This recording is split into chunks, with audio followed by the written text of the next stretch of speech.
So it is 6 o'clock.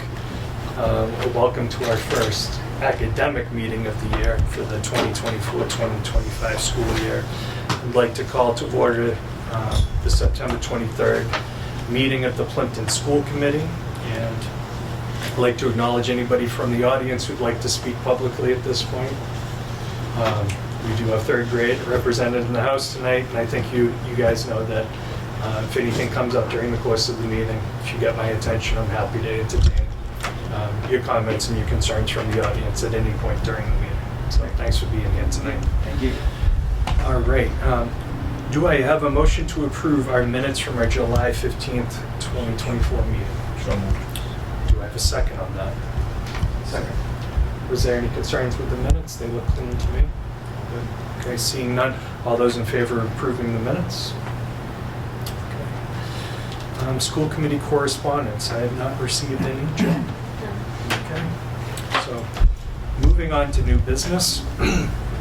So, town meeting items and budget restoration priorities. I think we can look at those together at the same time. If you were involved with our budget discussion at the end of last school year, there was some cuts that we needed to make. There was some consumables that we took off the table, some computer programs we took off the table. We also currently don't have a math interventionist in the building. Is that correct, Peter? It's the math interventionist? Yes. All right. In addition to that, we've acknowledged that there's some areas of need within the district. One would be looking into hiring an ELL teacher here at the Demet. And again, depending on the population of our students at any given time, that person could have a job description written up in such a way that they could also help us with some of the tiered support interventions as well, with reading and math in classrooms. But it's something we seriously need to consider looking at. Peter, do you have a number of ELL students this year? Yes, we do. 8. 8. Okay. So last time we did some figuring on that, that would account for more than a 0.5 full-time equivalent instructor. So again, salary, benefits, the entire cost that would bring to our budget. And also, we've acknowledged for the past 2 years, under 2 different directors of business and finance, that there's need for probably at least 2 more people in the business office and central office to help us. That would be a shared cost incurred basis, but it would take some of the pressures off of our current employees so they can focus on their actually delineated jobs under their job titles and be able to spread out some of the work that has increased over the years in the business office. Is that fair to say, Sarah? That was refreshing to hear. All right. Thank you. Absolutely. So I know this is kind of early in the cycle to start thinking about this, but considering we had to roll some things off the table, I think budget season starts tonight. And we need to be leaning into the areas that we don't have to restore and areas that we might want to reinvest our dollars into as we come into the next fiscal year. So I didn't know if any of you guys had any ideas that you'd want to talk about to this matter, or just plant that seed for future discussions instead of waiting until January and February when we see the first budget from the superintendent and Peter, that we're really engaging in this conversation every single time we get together. All right. John? So, I mean, I do think, and Jill knows what, I think she knows what I'm about to say. You know, we can't just look at Demet, so we're going to have to be cognizant of what's going on with the Silver Lake perspective, especially with the reorganization of the budget. There isn't going to really be any extra money here.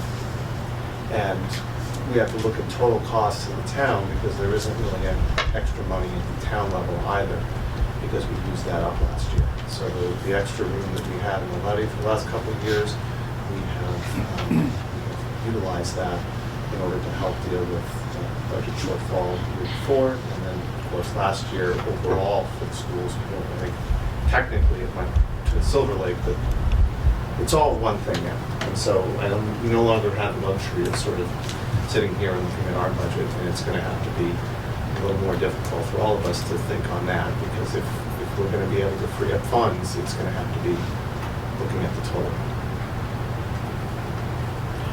Peter? Jason, I just wanted to point out, when Tracy Sweeney left and took a new role in another district, we did not replace her full-time sped aid position. So Okay. We're down that road as well. I just wanted to point that out while we're having that conversation. Yeah, please. I want us to have as much data as possible, Absolutely. and that I want to hear about where you're seeing the greatest impact and where the greatest areas of need are. Absolutely. And was that taken out of the current budget? Or is that role still in the budget? That was still in the budget last year, John. So is it still in this year's budget? No. It did, so it was part of what got trimmed in order to? Correct. Okay. Okay. So we actually trimmed a full-time sped and a part-time math interventionist out of what was in last year's budget. That is To correct. this year's budget. Yes. That's important to understand. It doesn't change the dollars, but it's important to understand. So we gotta figure that out. Yeah. But I think it's important to not necessarily just try and replace everything we took out, but utilize those dollars wisely as we reinvest and we think about next year's budget moving forward. And there's a lot of moving parts here too, as far as what allocations are going where, and to which, whether it's going to Silver Lake or going here, and what the state does for funding. And there's a lot that's going to play in all this. But yeah, I think unfortunately the budget is going to be part of our regular discussion as we track things going forward. Well, and hopefully it's a smooth process, especially if we start early. We can give our 2 cents. We can hear from the central office administrators. We can hear from the building-based administrators, and Peter's going to be feeding us information back from the classrooms as well, so we know what's needed and we can advocate for those positions moving forward and those supplies that you need to be successful and give our kids the best possible education that our town can afford to give our students. All right, so moving on. Yeah, go ahead, please. Not 100% clear. So is there an actual deficit to the need to the budget right now currently as we stand, or has that been rectified? So our budget is whole right now. Okay. We're about to have our first update on how we're allocating the funds that were allocated at town meeting last May, and the encumbrances we have, how much are left in each of those lines. What we're discussing right now is, prior to town meeting last year, we were working with the town administrator, the select board, the finance committees, and we were asked to trim about $100,000 off of our overall budget to help make all of the departments in town come together and have a budget that could be passed at town meeting. So Mr. Veneto worked with his team, and they found some items to trim that would have the least impact on the kids.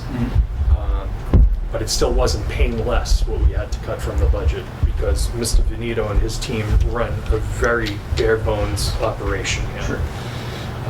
So we just want to make sure, as we lean into next year's budget, we can restore as much as possible, but I want to make sure we're prioritizing what we're putting as the number one thing to restore, then the number two, then the number three, being cognizant of that. So currently, right now, it's in the black. We are in the black right now, Sarah, for the Dennett's budget. Yeah, we did have a changeover also in our business office of our director of finance, and the way Sarah is running our budget at this point is she's giving us an up-to-date accounting to the very day of all of the funds that we've spent for every single line. So we're hoping we don't get caught by surprise in January and February with a major deficit in one of our lines in the budget, which had happened the 2 previous years to us in the special ed line. Luckily, we were able to work with some reserve funds we had and with the town to backfill that. We're hoping this year not to have to go to the town and ask for more money for this current fiscal year. That was the out-of-district special services for special needs from the Silver Lake funding? Well, that's a different organization totally, Sure. believe it or not. Has some of the same leadership, but it was our own kids who were out of district here in Plympton. Yep.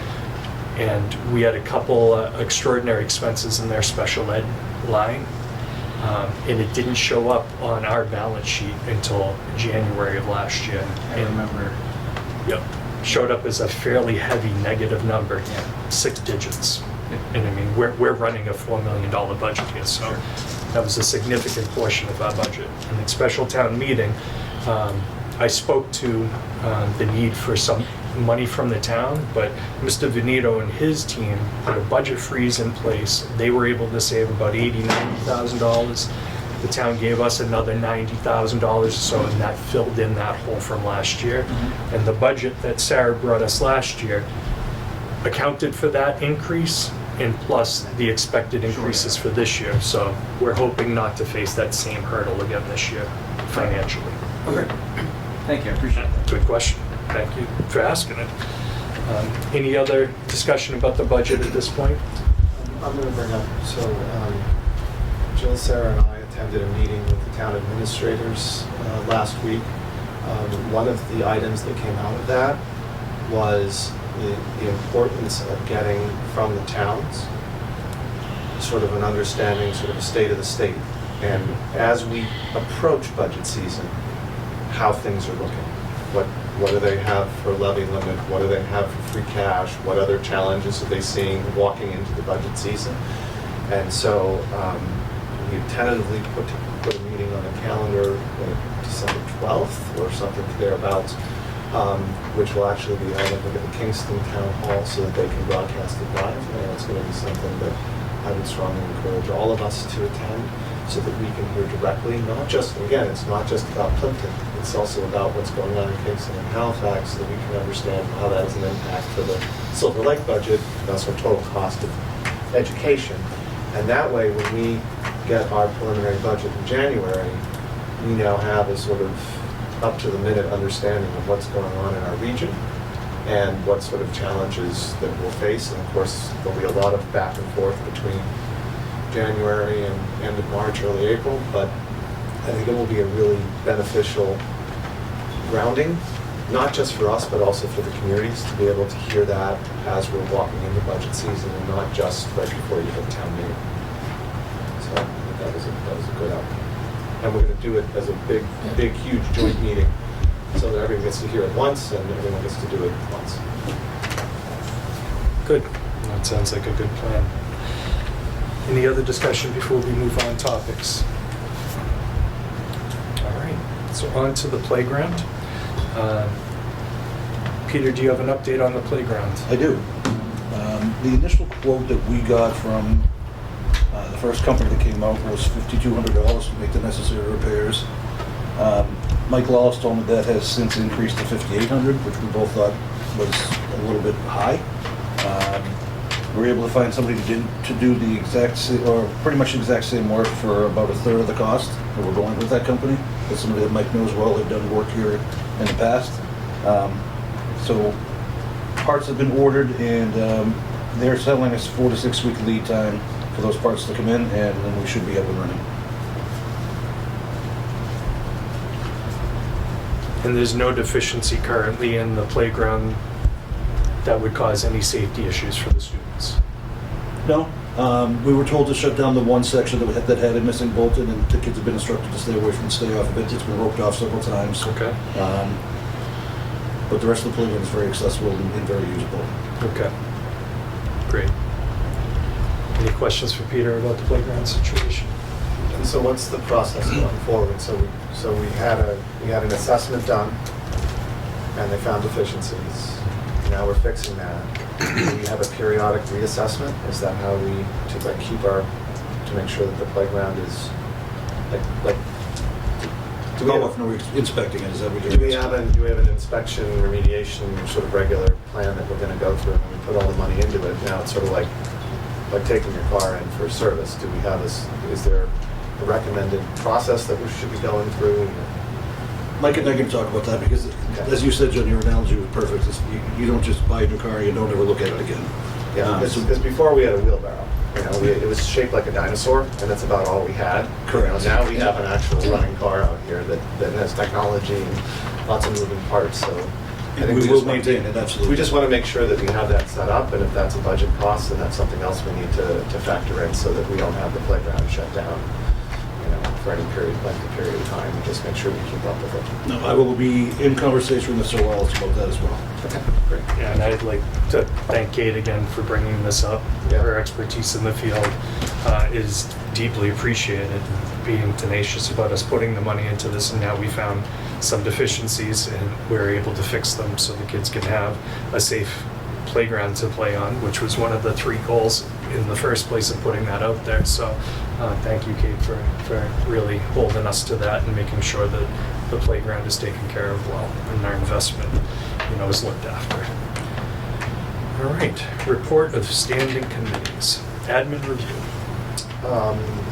We did meet since our last meeting, and that is, we will be having a discussion at the end of this meeting for the posted agenda, superintendent's contract. All right. Policy, there's been some updates to Title IX. We have our negotiations team coming up with some times to discuss it with the Plympton Teachers Association, and then we will move on with policies after those discussions.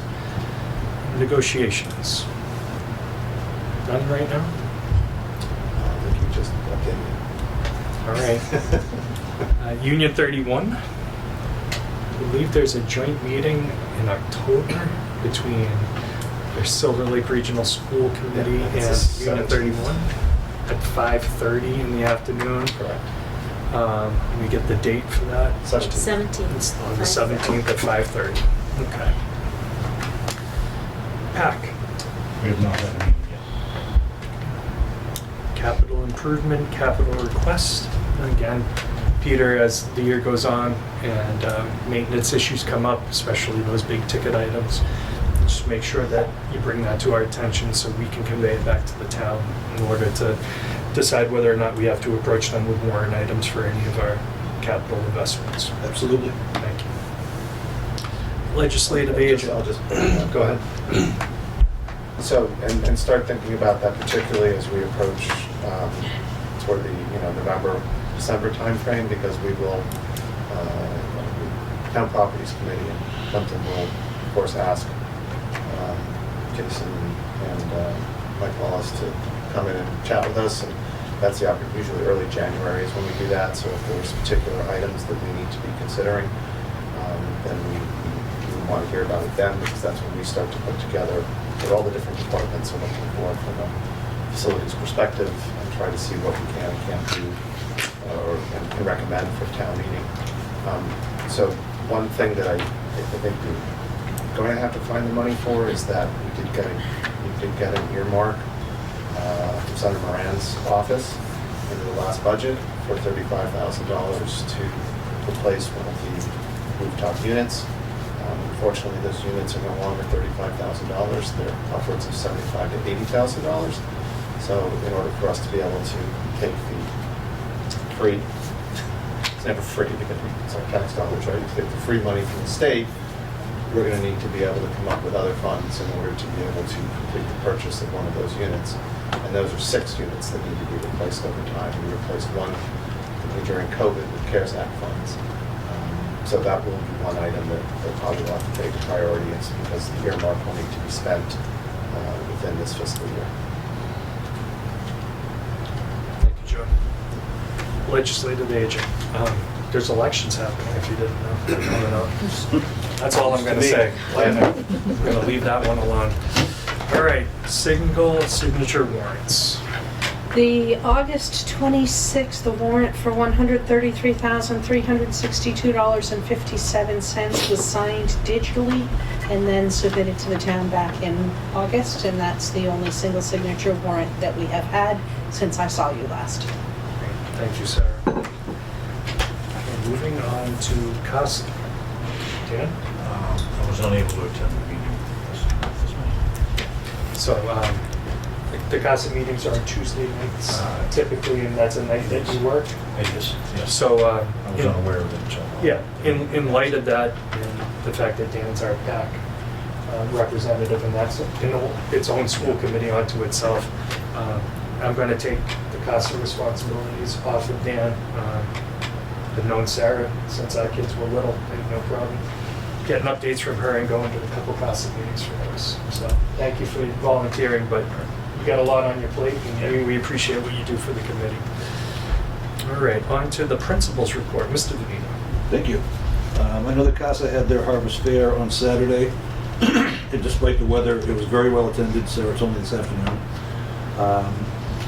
The current enrollment is 249 students, and we had an extremely busy months of July and August when it came to filling roles here at school. Nurse Ryan is out on maternity leave, so in her place right now, on Mondays and Fridays, we have Nurse Deb Durgan, and Tuesday through Thursday, we have Nurse Kyle Leonard. Also out on maternity leave right now is Mrs. Andrea Slowey. She's been replaced by long-term sub Mrs. Catherine Treffry, and that's in grade 1. For the second or third time, Mrs. Agnew retired from her kindergarten aide position. Looks like for good this time. And Jen Gothier has been hired for that position. I was able to fill our Title I position. Miss Haley Pratt is our new Title I person. Finally, we have Mrs. Carrie Gates, who is new to us as a one-to-one aide. Some things happening around the building. CASA has already provided a teacher luncheon, which is always very, very appreciated by the staff. We had our school photos done. If you saw this week's WAG, we're having our Go Gold fundraiser for childhood cancer. The gold boot is on the counter and is being filled daily, or at least started off strong today. I have been given a donation of $10,000 from an anonymous donor, and I was going to ask that the committee possibly consider accepting this donation. This is somebody that has donated to our school in the past, and prefers to remain anonymous, as I said. Mr. Benito, so accept the request for anonymity. Were there any specifications for how you should use these funds? I'm smiling only because she says, you know what needs to be done. So it's someone we've had Yes. the wonderful pleasure of a donation from before. Indeed. Obviously thank that person on our behalf, please, and I would entertain a motion for Peter to accept the $10,000 donation. So moved. Do I have a second? Second. Any further conversation? Seeing none, all those in favor? Yes, please, and thank you. Lastly, Jason, just a quick reminder to our families that this Thursday, September 26th, is a half day with a 12:30 dismissal. Lunch will be served. And special thank you to the Plympton Fire Department, Plympton Police Department for all of their help with all of our students. Absolutely. Thank you very much. Any questions for Mr. Benito on his report? So 249, we're still at a historic high enrollment for our school. Absolutely, yes. So- Jason, one other item, I'm sorry. We had a flyer come in from the South Shore Children's Chorus. Yeah, have we ever had them before? That's news to me. I don't think we have. And last year we had a family from in town who opened up an art studio, asked us to send home a flyer, which we couldn't do because it was a for-profit situation. Do we have any information about this organization? I don't. It's a .org flyer, so it's likely a 501c3. We'll look at it on the website. Oh, come on the website. There they are.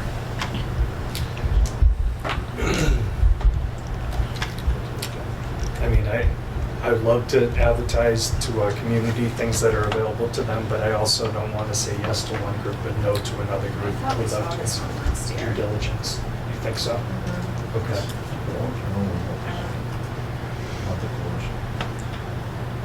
If you could give us a minute on this one.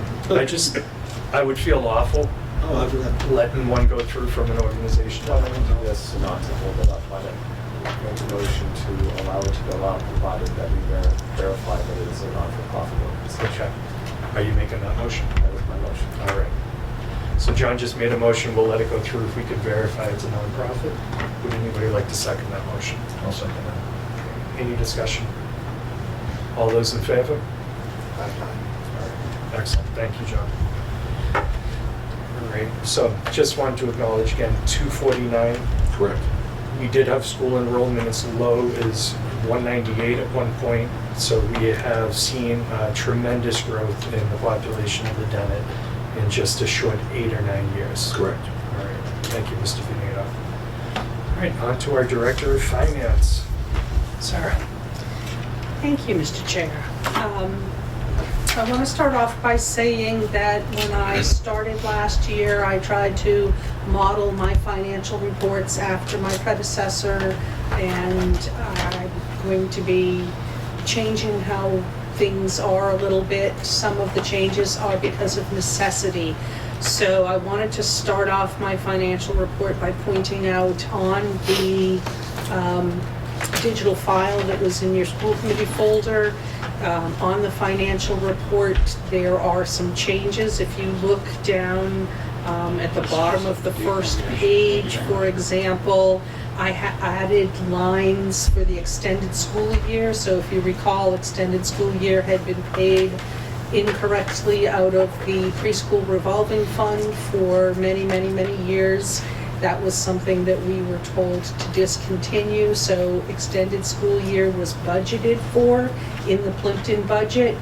But at the time that we were budgeting, things were coming at me so fast and furious that the money is there in the budget, in the tuition line, but over the summer when we were paying out to the teachers and the paraprofessionals that worked the extended school year, I created the lines, the correct lines in the financial report.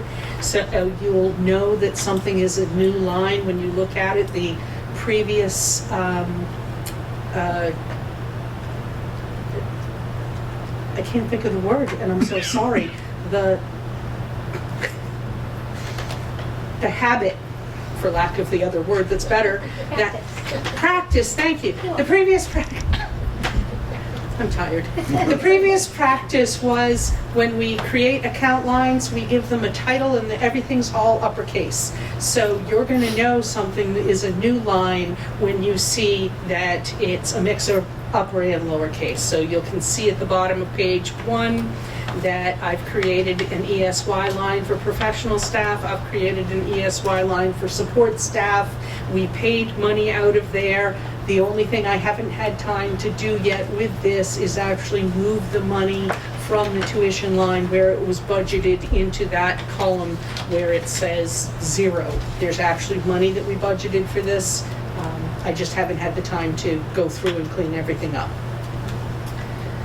The second thing of note that I want to point out about the report is that if you recall in previous years, there was a separate spreadsheet for keeping track of some items for the circuit breaker accounts and tuitions and special ed transportation.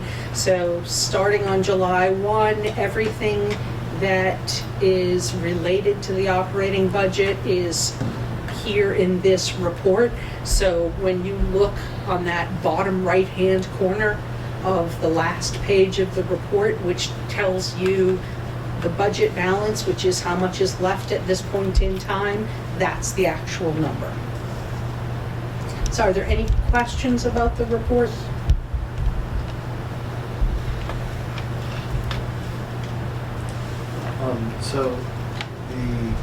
So the lines were like, so for extended school year, we are going to, when you get the opportunity, move the line out, put it in, so we're not gonna see a negative $35,000 number in there. It will eventually go away, so it will even out. Correct. And then, why in the early part of the school year we had encumbrances on utilities? Encumbrances? On the utilities, like electricity? In the accounts payable department, Yeah. they estimate how much we're going to spend based on the previous year and put that in as a placeholder, so that, and that is done for the salaries as well. And so there are numbers in there for placeholders for things.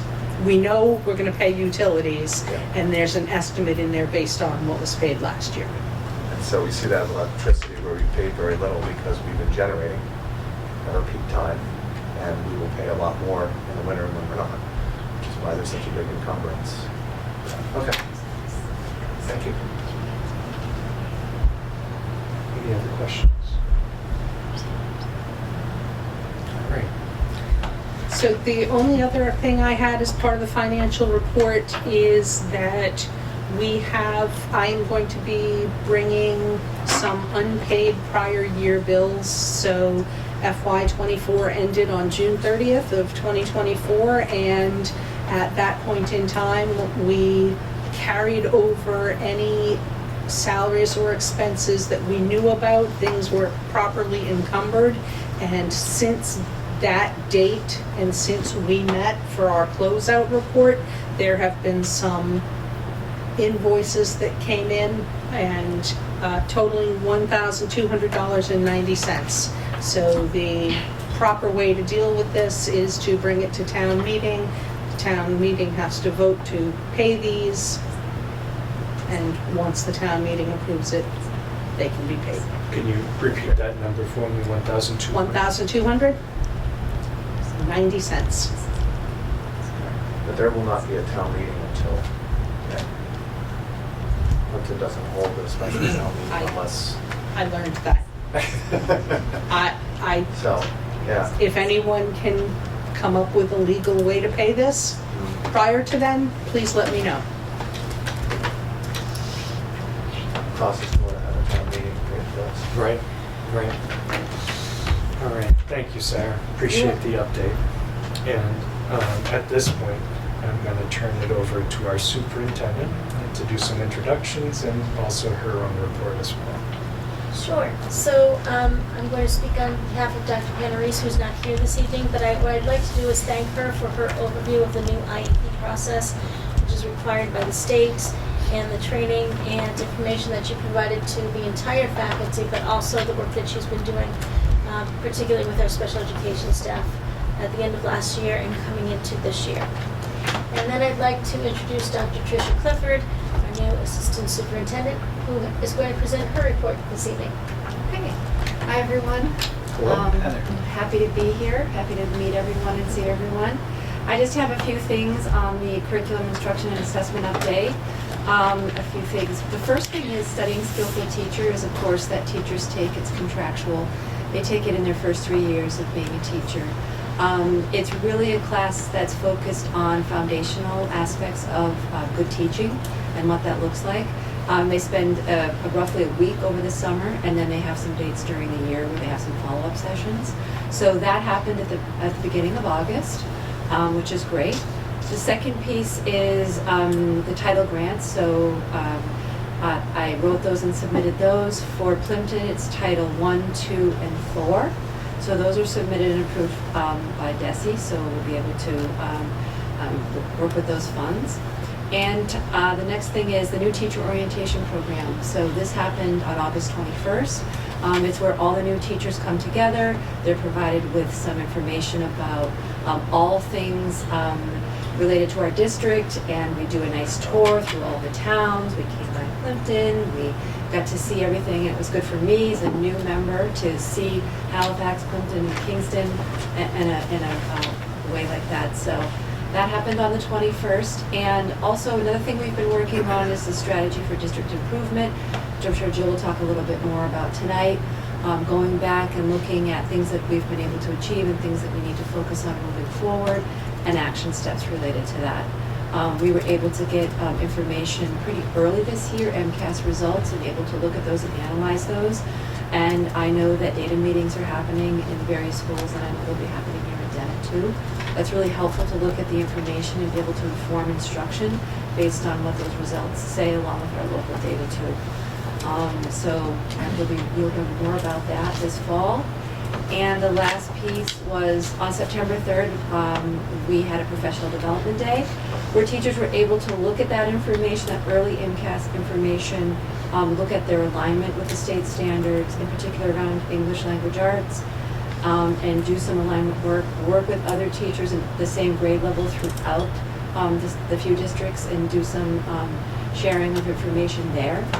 And then we're also starting to work on the November 5th day, which is another professional development day, where we met today with representatives from all the districts, myself and the elementary curriculum coordinator, to start to make plans for that. So these are all things that are happening and going on, and that's really the short story right now. So thank you. Welcome aboard. Thank you for your update. Any questions? All right, on to you, Joe. I'm going to ask Mr. Benito if he could help me with the presentation tonight. But just to give you some updates from this summer, we had 3 administrative institutes this summer. We used to call them retreats, but we do so much work, it seems kind of cruel to refer to them as retreats. So we refer to them as our leadership institutes. And during that time, we reviewed the strategy for district improvement. We talked about what we had accomplished the previous school year, and we look forward to the upcoming school year. And that's typically what we focus on our opening day at the district level. In August, we held trainings with our legal counsel for Title IX, Dupree Law. It held training for all of our principals, assistant principals, coordinators, department heads. And so what I have for you is a reduced version from our presentation to staff, really just focusing on the accomplishments of last year and what we as a leadership team have focused on this year, moving forward with our leadership goals. In your packet, you'll see a draft strategy for district improvement that was worked on by the leadership. And really what you're looking at are new action steps moving into the school year, reflecting upon what was accomplished versus what we still need to do. So I'm going to ask Pete if he could fast forward. So this year, our focus was on, we had a theme. We always have a theme to try to make the work seem a little less dry. So you're not going to have the benefit of the gifts or the movies that went along with this, but I assure you, we had a good time to the extent as possible when you're working at the end of summer. We introduced a number of new staff members that were hired over the summer, including Dr. Tricia Clifford, our new assistant superintendent, our athletic director, Rick Swanson, our elementary curriculum coordinator, Brian DeSantis, our HR director, Liz Grindle, our integrated pre-K principal, Sarah Chick, our math coordinator at the middle and high school, Dan Correa, and our special education coordinator, 7 through 12, who is Elizabeth McKay. So you may recall that we set goals. To try to meet these goals, we implemented a panorama assessment in October and February last year and used those results to address student social and emotional needs. We continued the implementation of second step at the elementary and middle school levels. And you may recall that Denon Elementary School launched their PBIS initiative to promote pro-social skills as well. We updated our website to improve accessibility, including translation, video, and sound. And to meet the needs of, yes, next slide please, thank you. To meet the needs of diverse learners, we use data to inform our instructional practices to support students in the least restricted environment for our students with special needs. We launched a comprehensive data dashboard to help us monitor student growth and achievement throughout the school year. And you may recall that our principals shared their results last spring. The data dashboard, so for those of you who may be familiar, when we get results from the state, you usually can go in and look at your district as a whole and sort out the data by school. Here, each of our districts were separate, and so if you've ever sat trying to wait for some of these charts to load, it's a really time-consuming process. So having the data in one location for teachers and teams to be able to look at, to be able to combine and compare to determine whether or not there's any potential correlation between STAR results versus MCAS, it's all in one platform now, which we hope will facilitate our support teams and our data teams as well. Our multi-tiered system of support teamwork to define expectations for all support teams in each building. We partnered with Chris Taylor and Teachers 21 to examine our data and expose learning gaps for our student subgroups. Next. Back one slide. Yep, that one. We continued to create UBD curriculum units, designed and implemented common assessments and benchmark calendars, and we completed learning tours in each of our schools to help build our instructional leadership capacity. As a district, we also accomplished a number of structural changes. Next slide, please. Including consolidating our HR-related data to establish greater position control. We made a number of changes to our financial structure in order to meet DESI and state regulations. And we participated in numerous school committee and town sessions to help explain and support these changes to our multiple budgets. The result was the passage of each school committee approved budget in all 3 towns and an updated regional agreement to include pre-K at the regional level. So, next slide, please.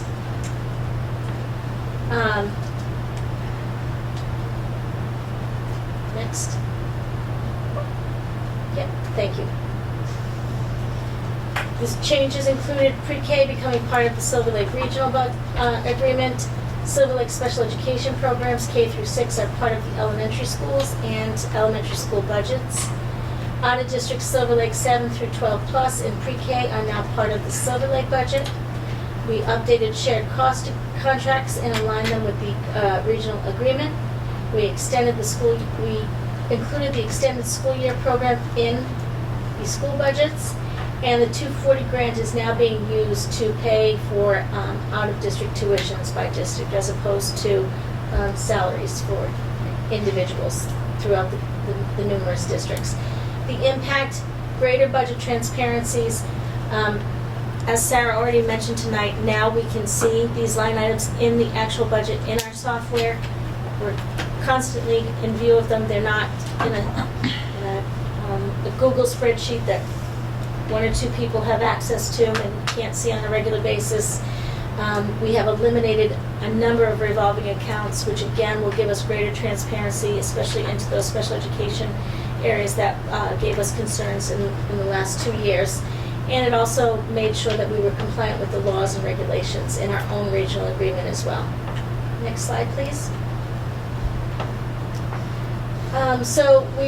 The leadership team renewed its commitment to our goals and vision this summer, and we agreed that we would continue to make sure that all students have access to high-quality learning experiences that are aligned with state standards. Alignment is going to be big this year, and it's going to take a lot of our focus. With this in mind, we worked this summer with principals, assistant principals, and coordinators and directors to address achievement gaps in particular.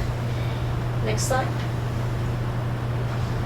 Students will again be surveyed in the fall and winter to help us support students in need, and we will expand Second Step into the high school. This is our anti-bullying curriculum as well as pro-social skills at the high school level. And our principals will be focused on ways to improve parent and community involvement in our schools. For Objective 2, we will continue our efforts to align the curriculum with state standards to make sure all students have access to grade level expectations. And next slide.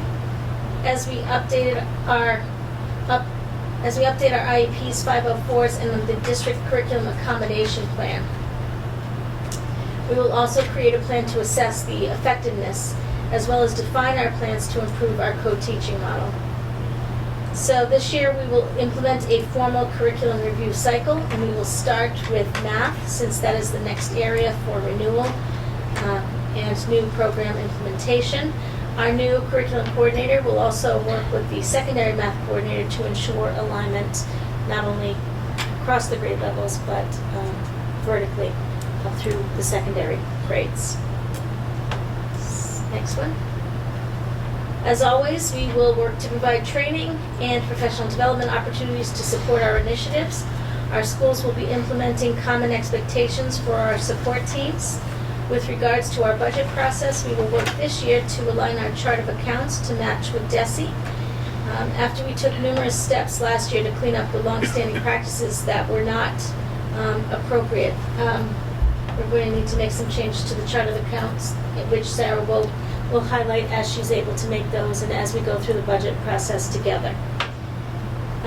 So in your packet, you'll find these slides as well as a copy of the strategy for district improvement, which we reviewed last week with the principals one last time before they begin to submit their goals and action plans for the upcoming school year.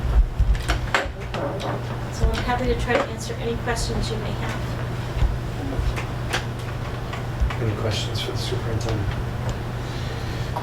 appreciate you giving us the slides so we can digest it. That's a lot of information. And obviously, if any questions do come up, you're more than welcome to directly email the superintendent. She can answer your questions. Thank you very much, Thank Jill. you. Sarah? Before you adjourn, Yes. I missed talking about the warrant that was being passed around tonight. So, just so this goes into the record of the meeting, there was a warrant with 6 vouchers totaling $50,016.15 that came around for signature. I will deliver that to the town tomorrow morning. Thank you, Sarah. Appreciate it. All right. So, Mr. Venito, I know you might not have the date yet, but when you have the Thanksgiving feast date available, could you just let the school committee members know as soon as possible? Absolutely. So we can try and arrange our schedules to be here for that important gathering of our community. Do you want to note that the joint meeting is on October 17th at 5:30? Columbus Day is coming, 3 weeks. We'll have a long weekend eventually. Mr. Venito? November 21st. November 21st. What was that? That is for the Thanksgiving feast. And when's your early day? Is it this week? This Thursday. This Thursday, but lunch will be served. Correct. All right, awesome. So I'll make this motion. I'll make a motion that we enter into executive session under Chapter 30A, Section 21-2, to conduct strategy sessions in preparation for negotiation with non-union personnel, the superintendent, and not to return to open session.